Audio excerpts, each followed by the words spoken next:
India news, हर खबर आप तक। प्रयागराज कोतवाली पुलिस और एसओजी टीम के संयुक्त तत्वाधान में नकली प्लेटलेट्स बेचने वाले गिरोह के 10 आरोपी हुए गिरफ्तार। पुलिस गिरफ्त में पकड़े गए आरोपियों के पास से 18 पाउच प्लाज्मा, 3 पाउच संदिग्ध प्लेटलेट्स, 1,02,000 रुपए नकद, 3 दोपहिया वाहन समेत 13 मोबाइल फोन बरामद किए गए हैं। पकड़े गए आरोपी प्रयागराज के ही रहने वाले हैं, जो वर्तमान में डेंगू बीमारी से जूझ रहे मरीजों के तीमामदारों की हैरानी और परेशानी को देखकर प्लेटलेट्स न मिल पाने पर मनमाने तरीके से प्लेटलेट्स बेचने का काम सरकारी हॉस्पिटल में करते थे। कोतवाली पुलिस को मिली मुखबिर की सूचना पर 10 नकली प्लेटलेट्स बेचने वाले आरोपियों को नकली प्लेटलेट्स और प्लाज्मा को बेचते हुए रंगे हाथों गिरफ्तार कर लिया गया। पुलिस गिरफ्त में पकड़े गए आरोपियों से जब खाकी ने सख्त पूछताछ की तो उन्होंने बताया कि निर्धारित शुल्क पर ब्लड बैंक से प्लाज्मा खरीदकर, जिसमें लगभग 350 मिलीलीटर प्लाज्मा रहता है, जिसको खाली पाउच में नकली रैपर में मिलाकर 50-50 मिलीलीटर प्लाज्मा पाउच में रखकर प्लेटलेट्स के रूप में 3,000 रुपए से लेकर 5,000 रुपए तक जरूरतमंद मरीजों के तीमामदारों को बेच दिया करते थे। प्लेटलेट्स के लिए परेशान मरीजों को परिजन असली के चक्कर में नकली प्लेटलेट्स और प्लाज्मा खरीद लेते थे। एक आरोपी सरफराज ग्लोबल लैब में काम करता था, जो लैब की जानकारी होने का फायदा उठाकर प्लाज्मा से तैयार प्लेटलेट्स बनाकर उनको सहयोग करता था।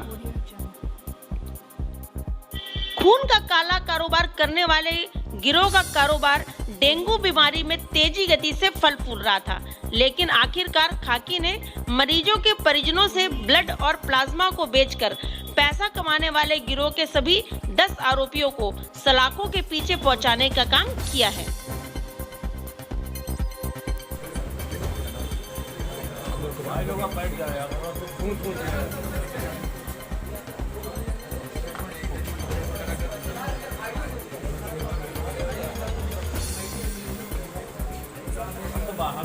अरे यार आओ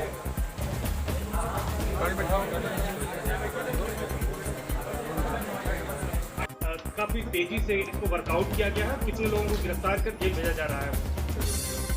ये मुखबिर से प्राप्त सूचना पे पुलिस ने 10 अपराधियों को गिरफ्तार किया है, जिनके द्वारा नकली प्लेटलेट्स एक तरह से कहें तो ये ज़रूरतमंदों को बेचा जा रहा था।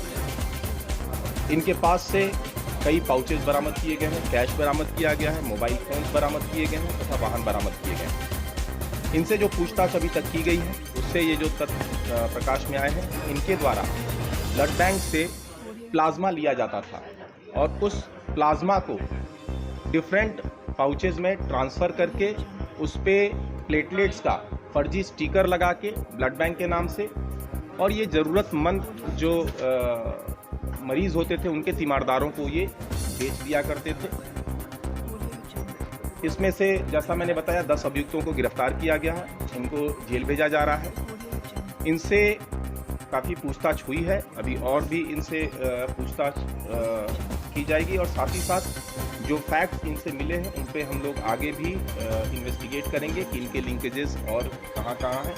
जो भी तथ्य सामने आएंगे उसके अकॉर्डिंग जो है प्रभावी विधिक कार्रवाई की जाएगी। काफी ये तो काम कर रहे थे क्योंकि ब्लड बैंक में पहले ब्लड वाला भी बैंक पकड़ा था।